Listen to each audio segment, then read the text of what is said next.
Welcome to another episode of Treasury Talks, where we talk about the world of finance from the perspective of lots and lots of different people. Today, I am so honored to have with me today Lisa Embert. Lisa currently works in the Office of State Treasurer, so she works with me, and I think she's fantastic. Lisa, thank you so much for being with me today and being with me throughout the pandemic. Can you just talk a little bit about the history of the office and the positions that you've held? Hi, and thanks for having me. I've had a few positions in the office. They've all been with the same section, Receipts and Disbursements, which is now the Reconciliation and Transaction Management Division. So that's a change that's been through the years. But I started back in 1998, I believe it was, as a senior accountant. And then from there, I've done the supervisory of receipts and disbursements to senior fiscal officer to controller 2, and now to the actual division director. So it's been an exciting career at the treasurer's office. And we've had a lot of changes throughout the years through different reorganizations and different treasurers. So it's been lively for the last 20 years. Well, and how many different treasurers have you worked with? Who's your favorite? And, can you give us a scoop? Well, I've had 6 treasurers, I think I've actually worked under. But I only worked with Janet Resnicki for like 3 or 4 months. So I didn't have too much contact or experience with her office, but probably the longest running treasurer that I worked under is Jack Markell. He was there 10 years. And then since then, we've had to change every election since. So now it's your turn to stay longer than 4 years. We'll see how that goes. It's kind of early to talk about that yet, but when I think about 1998, that's been, quite a bit of a transition of phases of different things that have been going on. And what would you say some of those big changes have been over the years? And if you could talk to, your former self back in 1998, what would you say most surprised you about, the way that we've changed? Well, I have to tell you everybody a secret now at this point, but what most surprised me, and I have talked to myself, especially over this past year, from 1998, that I'm still here. When I actually started the job as a senior accountant, I would remember emailing a friend of mine going, I don't know how long I'm going to last here. I'm not sure I really get what they do here because there was just so much to do. And so now looking back and, I get it. It's like a light bulb that goes off, you get it. And now I'm training all these other people to learn how to do it. And that's one of the stories I tell them is like, just be patient and just keep plugging at it because it will happen. But some of the biggest changes that I've seen, of course, since we've been here has been the technology. When I started here, we were, manually stuffing checks into envelopes. We were manually checking to see if everybody had done a cash receipt, for their deposits and things like that. So I always say, technology probably started, the big influx of that started when Jack Markell learned how to tick. And what ticking was he came up one day and asked us how we were doing because we were on 3 floors. So he came up to check in while he was in the office, and he was like, one of the girls, what are you doing? And she's like, I'm ticking. And he's like, what is that? And so he actually sat down for half hour to 45 minutes and learned how to tick. And what that was they were taking a manual report that had been created in the morning of all the cash receipts we processed the day before. and we were manually checking it off the bank statement to make sure that each deposit got done. Each report had a number, each report had the date associated with it, and you had to write that in next to the deposit manually. But he stuck it out, and he got up and he was like, I cannot believe that you ladies sit here and do this every day, and just manually reconcile the bank statement to make sure everything was done. So within probably a year and a half, by the middle of 2000, we were implementing a new software system for reconciliation. And we do still use that today, the T-Rex. So it all started with him coming up and saying, what are you guys doing? And from there, it just kind of took off. We improved our check printing. DTI used to print the checks, drive them across town, and we would manually put the signature on them and stuff them in envelopes. And then that became centralized to our office as well, where we would print the checks. They would come out with the electronic signature on there, and we would stuff them into stuffers, or through the stuffer into envelopes. It's really interesting because not only did you pivot when it came to technology and trying to improve some of those processes, it sort of takes that insight from leadership to see some of those things. And that's why I think you bring so much value, because of your long tenure at the Office of State Treasurer. And that, now that you're in leadership, there's a lot of things that you've seen over the years, and some things where you can be the driver of some of those changes. I'm really proud of the way you have handled your entire team, and really been, you've really been a champion, and it's sort of the glue that has helped to keep us together in the midst of all of this. You have a very unique laugh. Even my kids will hear you laughing in the house. Oh no. And they can't help it. They start laughing and they love it. So, there's a real ripple effect. And I guess my question for you is, how have the office's operations pivoted? And what would you say has helped our ability to have everyone on board, sort of getting the job done, and how have you handled that?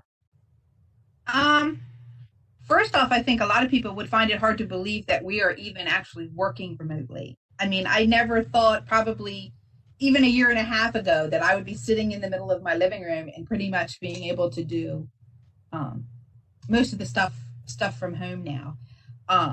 Because when you came into the office, we had a lot of paper sitting around, all around, but we all shared it. It wasn't like my information was piled up in my office and other people's offices. We kind of shared that same information. And I think it was just like a security thing that we had it, that we could share it with each other. And then when we got the notice, right, we're going to go out for a couple weeks. No big deal, right? We'll be back.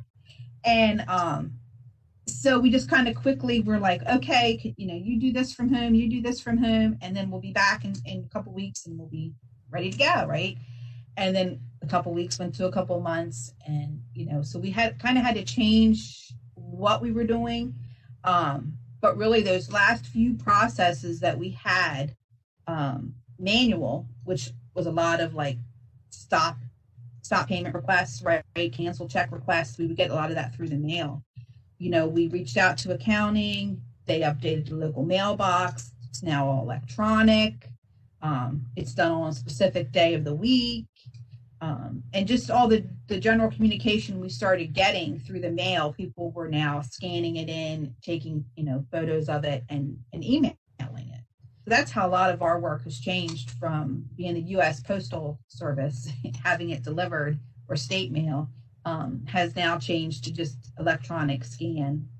And then just the support from management, from you guys, what do you need? Do you have the equipment that you need? Do you have the supplies that you need? You reached out to us every day. How is it going? What's the challenge of today? How can we fix it? And that helped too, to keep us on track, to know that people were concerned and interested in how we were operating and getting the job done.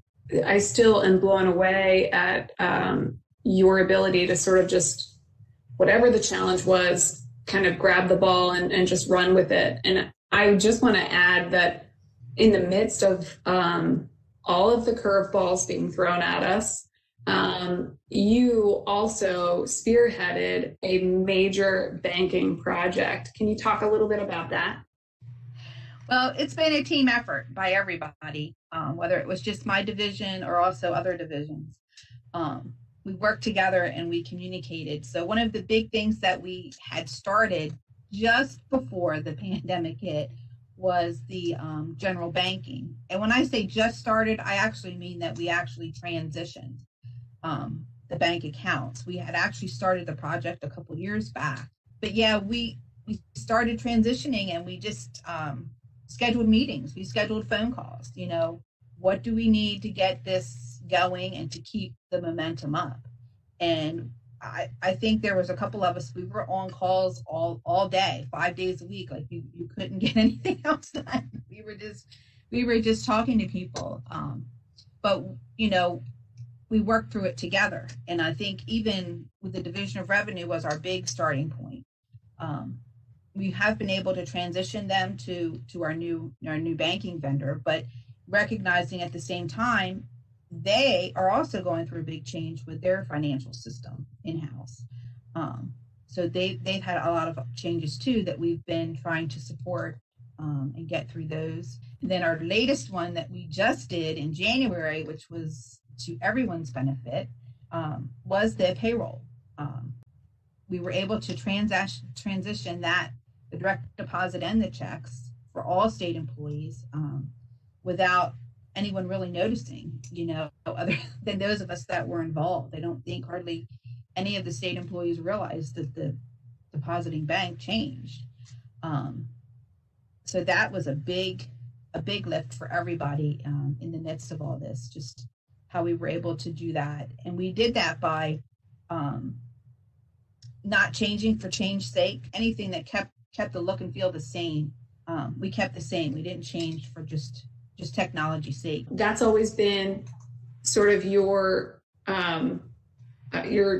objective, is to sort of think about it from the perspective of the people we serve. And I think that's why at every stage of this major project, we've been so successful, because as you said, we're not changing just for change's sake. We're changing to improve what we're offering to people. And I think that's a real sign of your leadership and has been really great.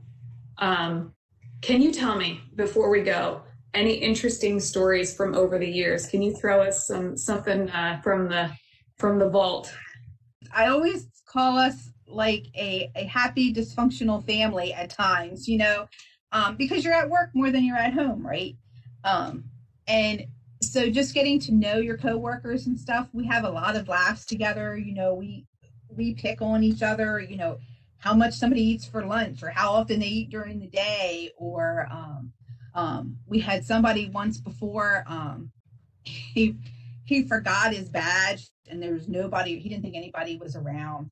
And so he actually climbed through the glass window at the front desk because it was sitting open, but he couldn't find anybody to let him in the door. And he looked up and there was somebody coming around the corner just as he did it, of course, catches him. Don't tell anyone, don't tell anyone. And well, by 8:05, right? Everybody knew.